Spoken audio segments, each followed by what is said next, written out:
anyone who wants to work further, to have a full 5 years of training rather than just 2 or 3 years, is being called to work in depth. I think the only thing that really makes you want to do that is the sense of the depth of satisfaction that you're working at this depth, and that you're concerned with the quality of what you're offering. And those factors of quality and satisfaction, I think, are very important. Well, it changed my confidence enough to be able to to work privately. I don't think until I had started the training here I wouldn't have had the confidence to work privately. And it changed, so it gave me the ability to set up my private practice and obviously gave me the skills. The psychotherapy training, I thought I really valued the training of the counselling and the whole revision community and the way to feel like I belonged somewhere and to feel part of. And I wanted to carry that on, I wanted to deepen it. I felt like the counselling training was a wonderful training, but I felt like the psychotherapy would give me more depth. So I chose to do it after a year's break.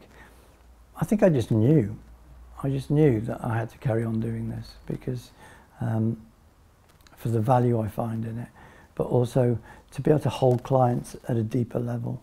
Oh yeah, it's definitely changed me as a person. It's helped me become more self-aware. It's knocked off some of the edges, and that's been quite a raw experience, but I wouldn't have had it any other way. Of the therapy training, it was essential. Before, when I started here, I was working as a counsellor in 2 different places, 2 charities, and it was really great. But I started my private practice as soon as I started training here, and I very quickly got up to 20 individual clients, and that stayed at that level until I went on maternity leave. So yeah, it was an essential part. And it gave me the confidence to work individually with people, actually on my own, rather than being in a setting that was held by other people. It was more challenging for me. I think I found the writing easier in the counselling training. In the psychotherapy training, it felt like it was really up a notch. It was really it's incredible. The process of writing for me has just been the dissertation process in the psychotherapy it was almost like that in itself was such a journey towards the individuation process, if we call it that, the unfinished business, to connect to a more collective level of experience, to connect to evolution through myself and through the work was it's hard to put into words, really. It was quite amazing.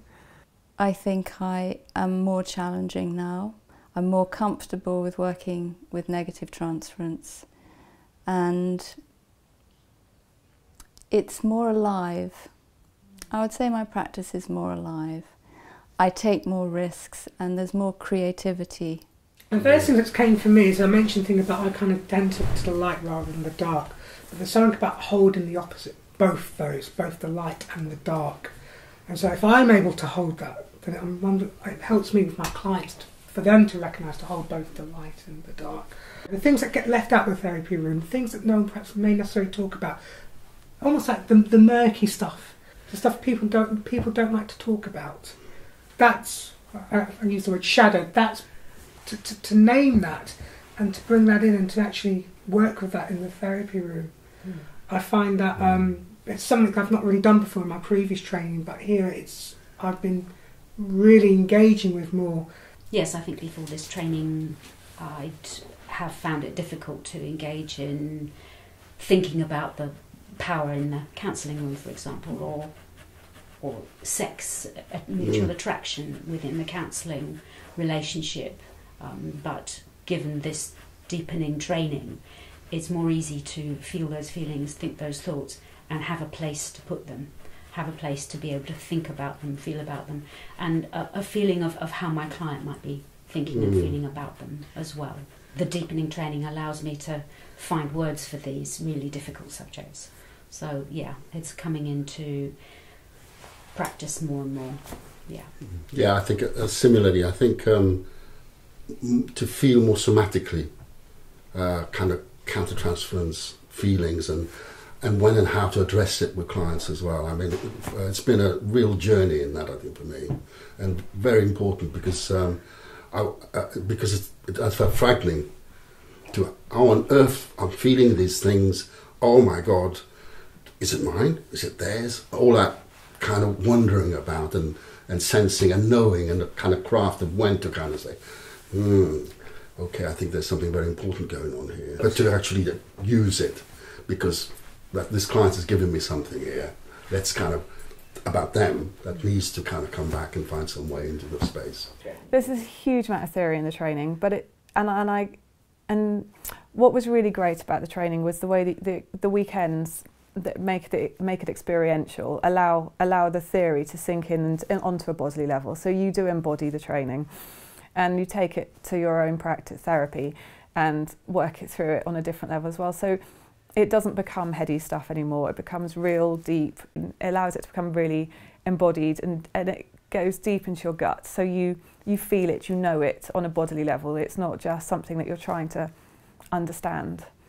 Well, I think part of what keeps an organisation vital is its willingness to open to outside influences.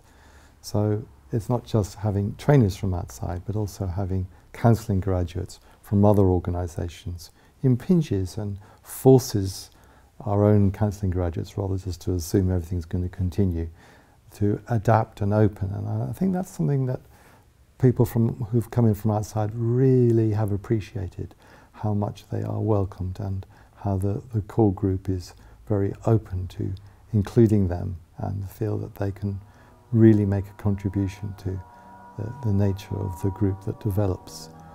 So that seems very important. And of course the trainers have to adapt and learn in that process of how to work with people who aren't schooled in the same way of thinking.